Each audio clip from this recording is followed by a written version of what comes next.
Hey, hi everyone. I don't know whether you guys can see me. My name is Junghwa Choi. I'm an assistant professor in the School of Public Administration at the University of Nebraska Omaha. This is not my Zoom. This is not my computer. So I just want to make sure that everybody can hear me well. So I know the webinar participant cannot really talk. So I will just ask somebody.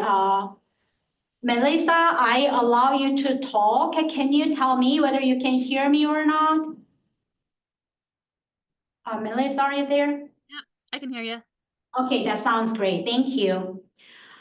Hey, it's 4:15, so as I promised, I may just start now. So again, my name is Junghwa Choi. I go by Choi. I'm today's speaker. As you probably guys already heard us talking here, but we are supposed to have in-person and Zoom webinar today. But as you know, we have a winter storm coming, and I didn't want anybody be in dangerous situation. So even though we have a couple of staff members from Conservation Nebraska, and we also have some in-person participants, but I asked them to go home and listen to me through Zoom. So that's why we have some delays here, but maybe I can start now. So thanks for joining this talk. I know this is Friday evening. It's not easy to join this kind of talk, but I really appreciate it. Today, I prepared this talk, Weathering the Storm, Bridging Conservation and Preparedness in a Changing Climate. In this talk, I want to talk a little bit about how we can how can we protect ourselves during winter, especially in Omaha, and how we can prepare for disasters better through conservations in the era of climate change.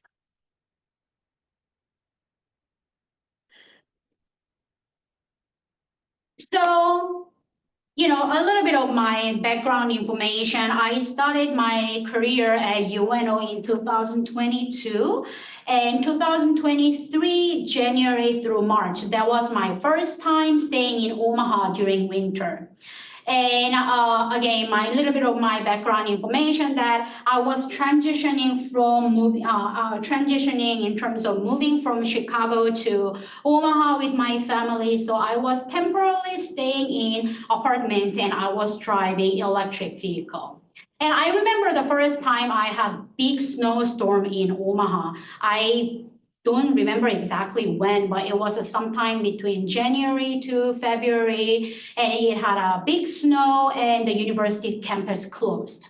And at the time, yes, I was alone and I was driving electric vehicle and I didn't really know that we will have a big snow that night in Omaha. But I got an email from the university and they said, oh, okay, we will close the campus. But the thing is that, as I mentioned, I was driving electric vehicle and living in an apartment. So my main source of charging my car was the university. I come to work every day. I charge my car a couple of hours, and then that was good enough for me to drive around in the town. So even though there was a big snow and campus was closed, I actually had to come to campus that morning. It's because, again, my car has very low battery, and I was worried that what if my battery is completely just dying.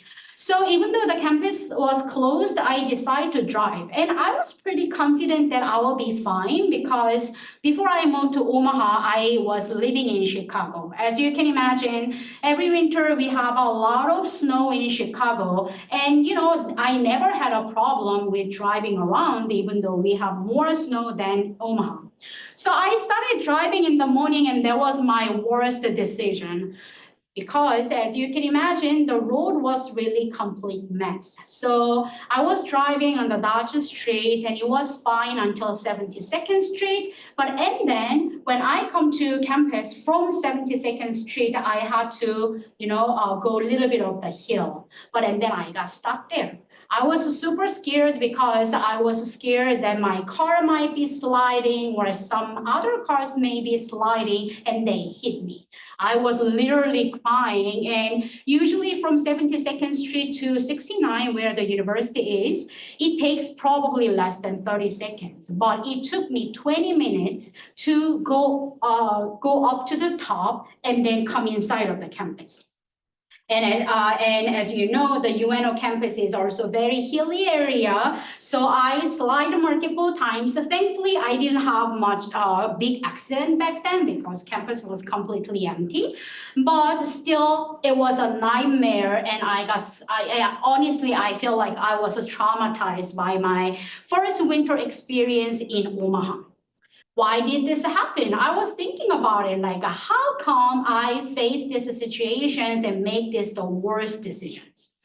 My biggest problem is that I wasn't really informed about the situations. So even though I'm an emergency management scholar and focused on emergency preparedness, I was in the transition of moving to Omaha and everything was kind of hectic. So I didn't really sign up for emergency information subscriptions, or I didn't really look into those weathers, etc. So I didn't know the snow was coming, and I didn't know how risky it is in Omaha when we have a winter storm. So I had to make a stupid decision.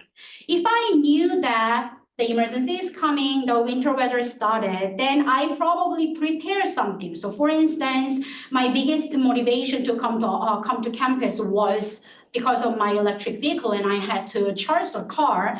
And if I knew that the winter storm was coming, then I probably charged my car the day before so that I didn't really need to drive around. And if I knew that the road situation wasn't that great compared to other places that I stayed, especially Midwest states, then I would have known that, okay, going outside right now and drive around is dangerous. But obviously, I didn't really know about that. So one of that today, as I mentioned, I want to talk a little bit about winter weather preparedness. And the first thing that I really want to highlight is that we need to be informed. We need to stay alert. We need to understand what's going on, what will happen, and how can we prepare. So we have a great resource provided by Douglas County Emergency Management website. They always provide some good information about the weather-related disasters in Douglas County. So you can have those informations, risk communication informations from Douglas County Emergency Management Office. But also you can always find some weather radio or local radios and televisions. Those stations will provide you a good information. But also we have other ways of getting information about the weather. So you may want to sign up for emergency alert subscription services and also wireless emergency alerts that you can enable on your phone. That is something you can always have. So right now we knew that winter storm is coming because I had this wireless emergency alert so that we can be prepared a little bit better. But even though we get the information about the weather, if we don't really understand what this means, that is a problem. As you may already know, sometimes you get some winter weather watches or winter weather warnings. It can be snowstorm or blizzard, sleets, etc. But what is the difference between watch and warning? If we don't know the difference, then we cannot really take actions even though we do have the information. So this is a picture that I got from my former colleagues from Nebraska Emergency Management Agency. He shared these great pictures, and I always like to use this whenever I have a talk about the emergency preparedness. And this is taco pictures. So the first one, on the left side, we have taco watch. As you can see, we have all the ingredients here, but it's not taco yet. But on the other side, on the right side, we have taco warning. The complete taco is ready. So what does this tell us? So watch means that we have all the ingredients. There is a favorable condition that may lead to some disasters, weather-related disasters. So even though you cannot eat tacos immediately, which means that you don't really need to do anything now, but you may want to prepare some stuff here and there so that you can prepare for those weather-related disasters.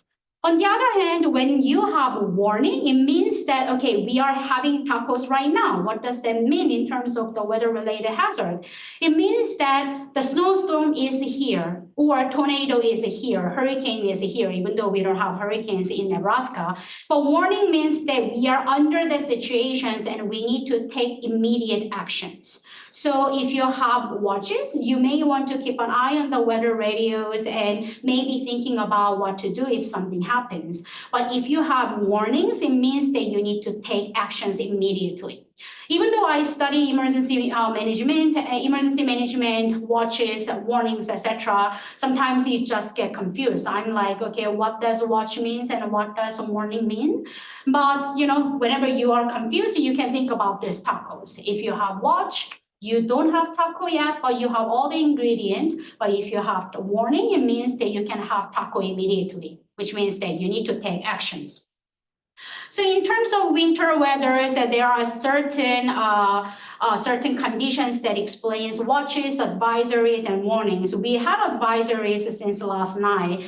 But watches means that, again, we have a favorable condition that may lead to some weather-related event. So it can be a winter storm, it can be a blizzard, or it can even be tornadoes, etc. But watches, you keep an eye on it, and because something may come. Advisory is a little bit more serious, I would say, because some things are already happening. Either we have some snow, or we have sleet, freezing rain, and blowing snow. If you have one or more conditions, the conditions that I just mentioned, then we often get the advisories. So it means that things are happening in our community, but it's not that serious. But it may become warning. Thankfully, we don't have warnings yet, but warning means that winter storm warning means that we have heavy snow, or we have a heavy sleet out there, or heavy ice accumulation. In this kind of situations, again, we need to take actions. But what does those actions means? It means that mostly stay indoor, keep yourself warm, and don't drive around the town because it can be really dangerous. So when we think about this winter weathers, winter weather started in Omaha. I believe that January, February, March, it may become a little bit more serious, but it is obvious that we need to prepare for winter weathers. And this is not only for the winters, but for throughout the year. And whenever we may expect to see some event, weather-related event, we need to prepare for those. So when we think talking about the physical preparedness, we often focus on the physical preparedness. What does that mean? It means that we need to build up the emergency kit so that you can use during those events. So generally, FEMA and local emergency management offices ask people to prepare some food, water, batteries, medications, and some basic stuff that you may need to have if you have to shelter in place. But one thing that I really want to highlight is that general items are not enough, because general items can be used for general emergency situations, but winter weather is different. So I always ask my student and my audiences that we need to prepare for winter-specific items. So what does that mean? You might want to have some blankets or extra warm clothing, and also you may want to have portable heater, because many times when the weather is so cold, then your furnace might want to stop working. And it would be nice if you can have HVAC people as soon as possible, but as you can imagine, that's not the situation all the time. So you may want to prepare portable heaters, so even though your HVAC system breaks down, you can still keep yourself and your loved ones warm enough to stay there until first responders come help you. So winter-specific items are very important, but on top of that, I also really want to highlight that when you build up your emergency kit, think about how your family, how your household will look like. Everybody has different settings and different members of family in your household. And depending on the characteristics of your family, you might want to add or exclude some items in your emergency kits. So for instance, I have 3 cats. I was tempted to put the cat pictures here, but I try not to so that I can look a little bit more professional. But I have 3 cats and a baby. So in this case, I need to think about some other things to include my emergency kit. So for instance, I need to include, of course, cat food here, and my cats have some medications, so I also need to prepare those things in my emergency kit. So this is just one example. My household, the biggest unique characteristics is that I have 3 cats, but your family may have the other characteristics. And think about those things and think about what we need to prepare a little bit more extra on top of general items or winter-specific items, because the emergency preparedness is really specific to your household, your community, etc. In addition to these winter-specific items like blanket, warm clothing, and portable heaters, you might want to winterize your house and your vehicle as well.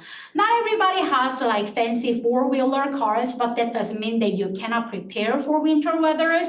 You might want to take a look at your tire and see if they are safe enough to drive around during winter time. And also, if you want to, you can also think about changing your tires to like all-weather tires or something like that. Or you can have snow chains so that whenever you need, you can put it there.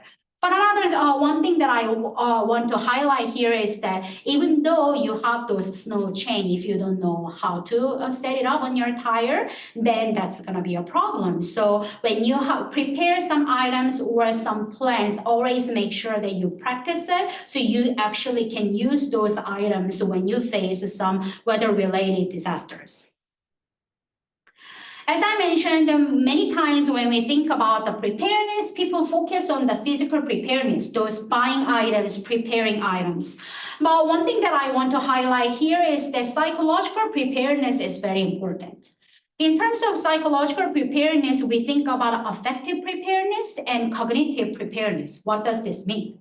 The first one, the affective preparedness, is about know how to calm yourself and help others. The thing is that many people think that this affective side of the preparedness is not really related to emergency management. They may think that, oh, this is about public health and mental health issues. But actually, this affective preparedness is really important, because if you don't know how to calm yourself and you just freak out, then the emergency will really become a disastrous event. Like what if I just get panicked and didn't really know what to do with the stress and just have a meltdown when I was stuck in the winter weather in Omaha? Probably that may have led to bigger issues, bigger problems. But I'm proud of myself that I can say this, but I was able to handle my stress, and I was able to calm down and focus on how can deal with these situations. So I think I was able to minimize the negative outcomes that I might have faced during that time. So I really want to emphasize that you really need to think about whether you know what to do when you are really stressed out and freaked out, so that you can really be calm to take care of those situations. And another thing is the cognitive preparedness. As I mentioned, I didn't really understand the risk associated with the winter weathers in Omaha, and that lead to a huge problem. So think about whether you know the risk that you have and how to deal with them. I mainly focus on this winter weather here, but we face a lot of different types of risk, and those risks can be really specific to your personal situations and your household situations. So I really encourage you guys to think about, okay, what kind of risk I may face in my life, and think about how to deal with them. And by thinking about those things, you can be better psychologically prepared, and you can respond to those situations if you ever have to face them. I really wanted to talk about this winter weather preparedness, thinking about the emergency kit and winterize the house, winterize your vehicle, your house. Then it's because the winter is coming in Omaha. It is already here. In Omaha, we have often faced a lot of cold temperatures, ice storms, snowstorms, and blizzards, etc. And unfortunately, these weather patterns have been worse than before. I talked to several of my colleagues and friends in Omaha who stay in Nebraska for a long time, and they say that it didn't used to be like this. So we all agree that the extreme weather patterns has been more observable in Omaha, and it will go worse and worse, unfortunately. One of the unique weather patterns that we have observed in Omaha is the freeze and thaw cycles. So suddenly it became very cold. We have a lot of precipitation. We have heavy snow or ice, the icy rains. And then the next day, suddenly it looks like, okay, the spring came again. The winter is gone. So this freeze and thaw cycles has been a really problem in Omaha. And as you remember, that leads to a big disasters in 2019. Some of you guys may remember this event. I wasn't even in Omaha back then, but I still remember these situations because this is almost very unprecedented disasters that we face in Nebraska. So this is one of the pictures that I got from online that, the truck got swept off the road because of the flooding. And we can see the bridge submerged in Douglas County because the river level became so high. But why this happens? As you may remember, there was a combination of different weather events back then in 2019 March. So we had a polar vortex back then, and the weather became really cold, and we had a lot of snow. And then suddenly the weather became so warm. So all those snow and ice melted very quickly, and that overwhelmed the rivers and floodplains. And again, this happened because of climate change, and climate change has led to more frequent and severe weather patterns in Nebraska and actually around the world. Climate change had led to a lot more disasters. This is the graph from 1980s when we, roughly started talking more about the climate change, and all the way through 2012. We have only data until 2012, but we can see some clear lines, linear lines, increasing lines here that we have more weather-related disasters. And that naturally lead to more disaster cost. So as you can see here, the darker signs, darker colors means that we pay more for dealing with weather-related disasters. Fortunately, the Midwest and Nebraska, we have less spendings compared to Texas or Florida. But as you can see, we are not also 100% safe. We have spent a lot of money to deal with weather-related disasters, and it's gonna go up and up, more and worse and worse. And we expect to spend more money because of this climate change and weather-related disasters. When we just think about the Nebraska flooding, we had $1.4 billion in damages, and we are still in the work of addressing those, recovering from this Nebraska flooding. And as you can imagine, this really put a lot of financial burdens on our state fundings because we need to do more flood management, and we need to repair more infrastructures, etc. So this is a really problem that climate change lead to more weather-related disasters. So that's why it has been more important to prepare for disasters. So in emergency management, we often talk about two things: preparedness and mitigations. For the preparedness, but I should admit that in usual context, we just put those things together, preparedness, mitigation together, and call it as preparedness. But technically, there are two things. So for the preparedness side, we during this preparedness cycle, we are preparing to be ready to respond to disasters. What does that mean? As I mentioned at the beginning, we prepare for some plans, items, and practicing the plans so that if something happens, we can prepare we can respond to those disasters better. So by preparing for those disasters, we cannot completely stop those weather-related disasters happens, but at least we can reduce the negative outcomes of disasters. But on the other side, we are also trying to mitigating those risks. What does that mean? It means that we want to reduce the likelihood of having disasters. So here I need to explain a little bit of the technical terms here. In emergency management, we talk about two things, emergencies and disasters. Of course, we use this term interchangeably, but there are some differences. So both the emergencies and disasters, they are dangerous situation and we don't want to have them. But in the emergencies can be smaller and we can address those situations immediately within our local capacity. So for instance, flood happens or tornado happens, but the local capacity is enough to address those situations. It means that emergency is an emergency, but we took care of that. But if the situation becomes a little bit bigger or the local community is not really prepared, then those emergencies cannot be addressed by the local capacity. In this case, we need external help. We may need some state help or federal help, or we need help from other neighboring states, etc.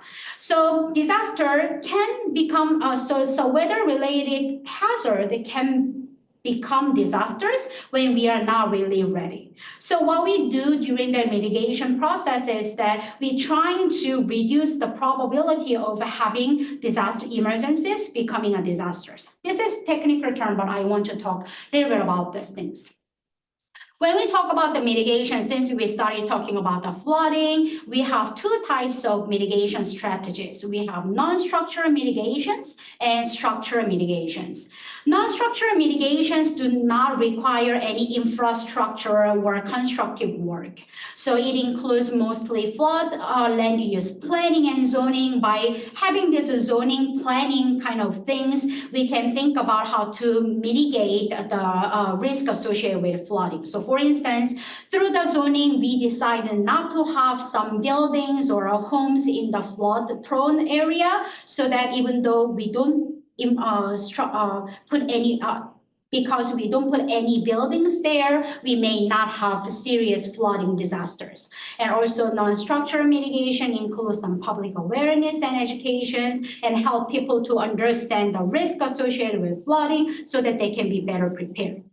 But on the other hand, we have a lot of structural mitigations, and these structural mitigations includes, as you can imagine, levees, flood walls, dams, reservoirs, elevating buildings, etc. These are a very effective way of mitigating risk associated with flooding, but the problem is that, as you can imagine, it can be very expensive. I can't even imagine how much money we need to spend to build dams and reservoirs. And also it has a lot of environmental impact, social and economic displacement. So for instance, many communities may be submerged because of the dams, and people had to relocate their homes, and that lose a lot of social and cultural ties within the community. So even though structural mitigations are helpful, but it also have a lot of negative side of it. So one of the things that we can think about is the nature-based solutions. Since you guys joined Conservation Nebraska talk, it means that you guys are interested in conservation and nature-based solutions. But this is one of the nature-based solutions are usually defined as actions to protect, conserve, restore, and sustainably manage nature or modified ecosystems to effectively address social, economic, and environmental challenges, including disasters. So we can prepare for disasters and mitigate the risk associated with disasters through the nature-based solutions, not through the structural mitigations. The good thing about this is that it does provide the benefits not only for the people to protect themselves from the disasters, but also provide a lot of benefits to the nature. Again, probably you guys know better about these specific strategies about reforestation and afforestation, wetland restoration, bioretention systems, etc. All these conservation strategies can be strategies for disaster management. Through these strategies, we can actually reduce the risk associated with the flooding. As you can imagine, we have this reforestation, which will reduce the flooding probability, and it can, the other conservation strategies can reduce the risk of having flood or risk of reduce the negative outcomes of flooding, etc. These nature-based solutions are very important because, as you can imagine, it can be more economical, it can be more efficient than traditional infrastructure-based approaches. As I mentioned previously, the structure mitigation, the levees, flood wall, and those elevating houses, those can be very effective in terms of managing flood risk. However, they are very expensive. But unlike those mitigation strategies, nature-based solutions provide more economical strategies for managing disasters. And also, beyond the flood control, it has a lot of benefits. We provide biodiversity conservation, and we can provide livelihood improvements. And also, it allows us to adapt to changing conditions better. So, for instance, when we think about dams and levees, etc., those are good for current events. We have this historical event of flooding or tornadoes or hurricanes. Hurricanes often lead to a lot of flooding issues, but we set up those structural mitigations based on the historical data. So we had previous experience, so we know that the heights of levees should be this much. The size of the dams should be this much. So we based on the previous data.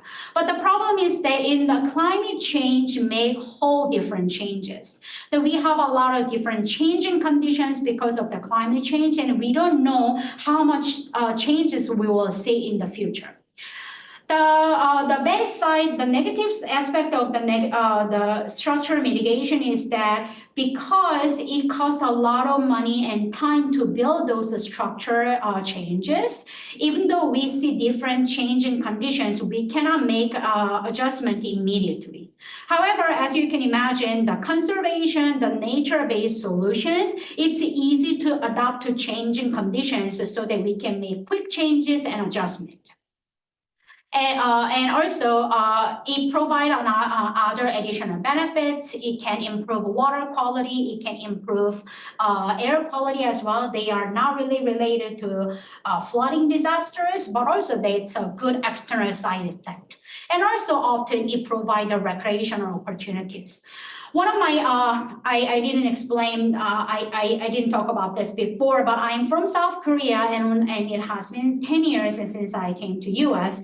And one of the best experience that I had is actually at the wildlife refuges. I visit there, and there was a wetland and big refugee place that wild animals can stay. And I was able to see the herd of elk.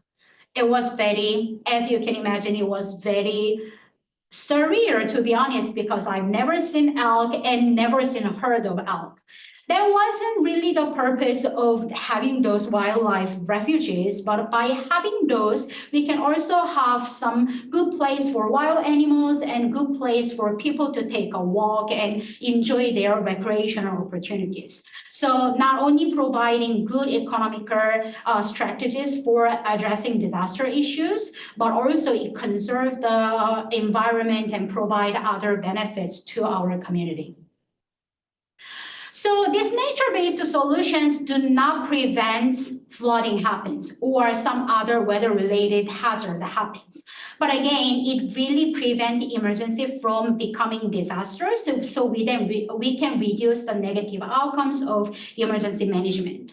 So many times we don't think about conservation and nature-based solutions and disaster preparedness altogether. We think conservation is conservation and disaster preparedness is disaster disaster preparedness. But throughout this talk, I really wanted to highlight that conservation work really help disaster preparedness and make our communities safer and vice versa. When we think about the conservation and disaster preparedness, I want to highlight that community matters. So all the community work, the communities, local communities are very important because in terms of disaster management, they are the first responders. Before we may get the help from state government or from the federal government or even international organizations. Local communities are the first responders to address those situations during disasters. And also the thing is, local communities know their ecosystems the best, and they know what do we need and how we can deal with the situations during the disasters. So it is really important to have community members in conservation work and also disaster preparedness work because we can know our best strategies and our unique work. So both emergency management and conservation, we really need to provide, we really need to have active participation of local communities, and that is really essential for long-term conservation effort and emergency preparedness effort as well. I believe that Conservation Nebraska has done a great work to engage with the local communities, and that is the same for the emergency management. Again, I wanted to highlight the whole community approach in emergency management because I want to highlight the fact that conservation and emergency preparedness, we have a lot of close connections. In emergency management context, the FEMA provide the whole community approaches and implement these approaches at the federal, state, and local level emergency management. This means that emergency management, yes, of course, government are the key actors to managing emergencies, but also government cannot do everything by themselves. They need to include the individuals and community members, nonprofit organizations, and other private sectors to prepare and respond to disasters all together. And I believe that this is the same for the conservation work as well. So I want to briefly talk about one of my research work because it gives us some implications how to include more community members in conservation work and emergency preparedness work as well. As I mentioned, that the community members' work and their contribution is very important for conservation and disaster preparedness, etc. However, the thing is that it's hard to earn their support and behavior changes and actually motivate them to participate in conservation and disaster preparedness. So one of my studies is looking at how to really motivate people to participate in some weather-related hazard and preparedness. So this study is looking for public support for climate change mitigation policy and what factors really motivate people to support for climate change mitigation policies.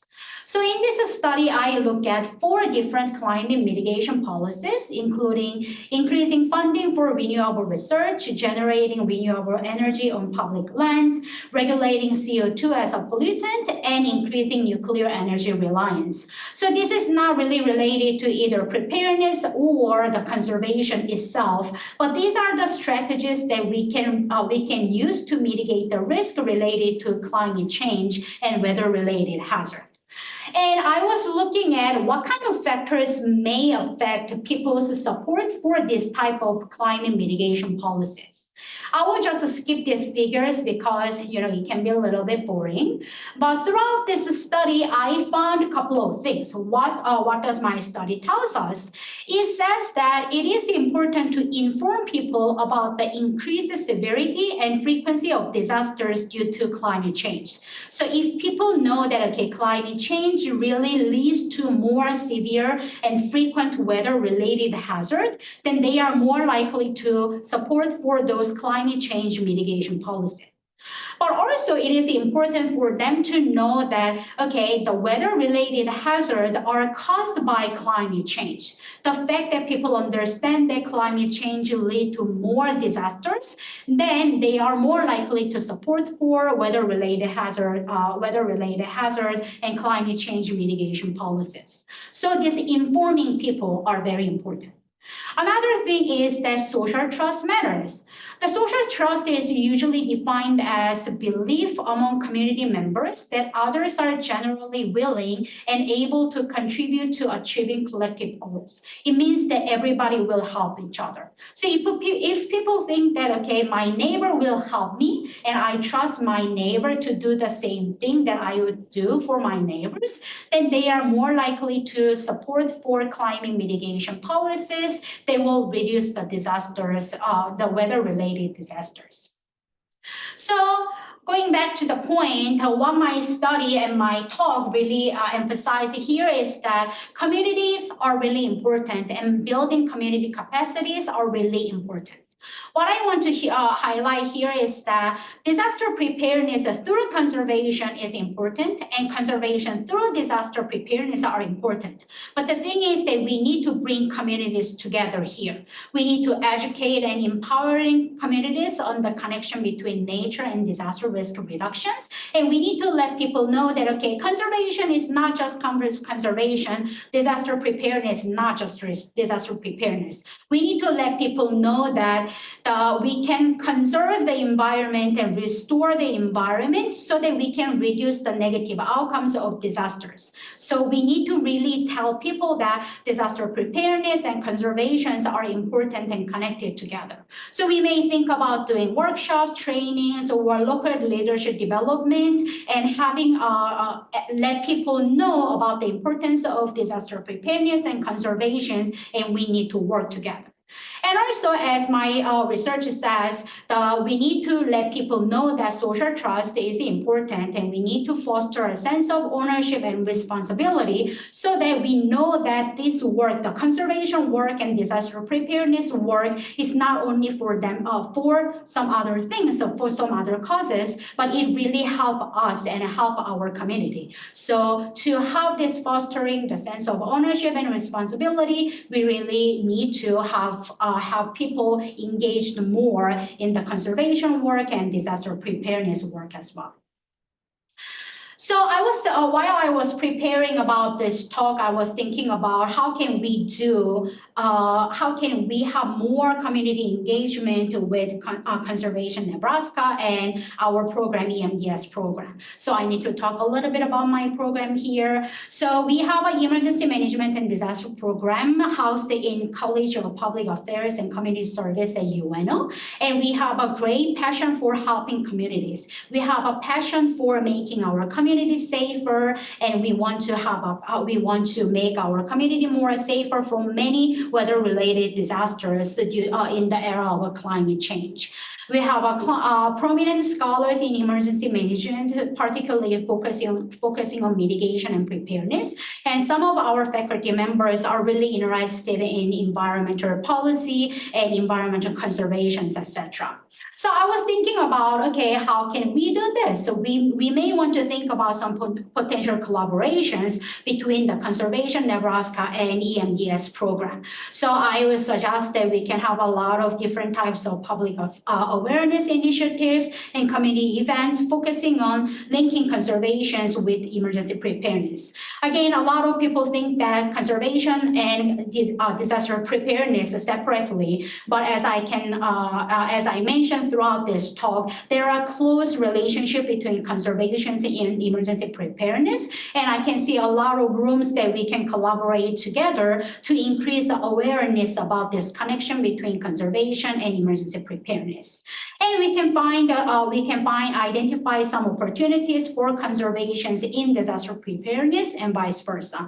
And we can also thinking about some leverage grant proposals that we can work together so that we can restore and conserve nature in the state of Nebraska, but also through that process, we can reduce the risk related to weather-related hazard, especially the flooding. Flooding has been one of the most important disaster that we have focused in Nebraska. So I think it's important for us to work together so that we can make our communities safe. So this is what I prepared for this webinar, and just recap, I really wanted to highlight, it has been a little bit hectic, I should admit that, because we have this unexpected weather storms. Oh, exactly this time. So there has been some hectic adjustment in this arrangement. So I feel like it has been a little bit, I was mumbling a little bit, but I don't know what's going on here.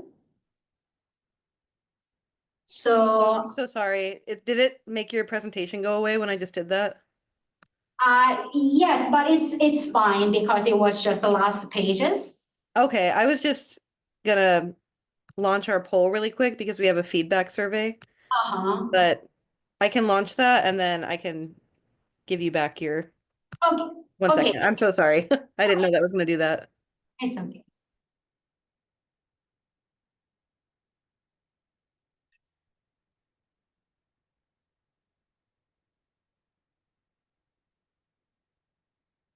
You should be able to get back into your presentation if you use that keyboard that's in there. Yes. I only have a okay. I shouldn't end the poll, right? Not yet. Well, if anybody who's watching has any questions, they can go ahead and type those in the Q&A or the chat. I'm not seeing any open questions right now. Yes, I will just close this. I think people can still participate in the poll, but I will just close this tab. And we don't really need to go back to my slides. Okay. Yeah, but I just want to end this talk by saying that, it was really great opportunity for me to prepare this talk because as an emergency management scholar who's focusing on emergency preparedness, I was never really thinking about the conservation itself. And I believe that many of the emergency management scholars do the same thing. And on the other side, the people who are working in the nature conservations, they may often forget about the importance of conservation in terms of emergency management. So two things I want to highlight, and then I want to end this talk. The first thing, as I talked about the winter preparedness at the beginning of this talk, I really want you to think about how can you prepare for the winter weather and the other event that you may face in Nebraska. Thinking about the emergency kit and thinking about weather specific and household specific items that you need to prepare, and thinking about whether you are confident that you know how to calm yourself and address the stress that when you face those disasters, and whether you know the risk that you may face in Nebraska, so you can be better prepared for disasters. Another thing is that, okay, conservation is a way of preparing for the disasters. So I hope that when you think about your conservation habit, you may want to think about, okay, how this conservation work and the restoration work may reduce the risk that you or your community members may face in the future. So I think if you guys thinking about the emergency preparedness, like winter weather preparedness, and thinking about the conservation through the lens of emergency preparedness, I think I did a good job.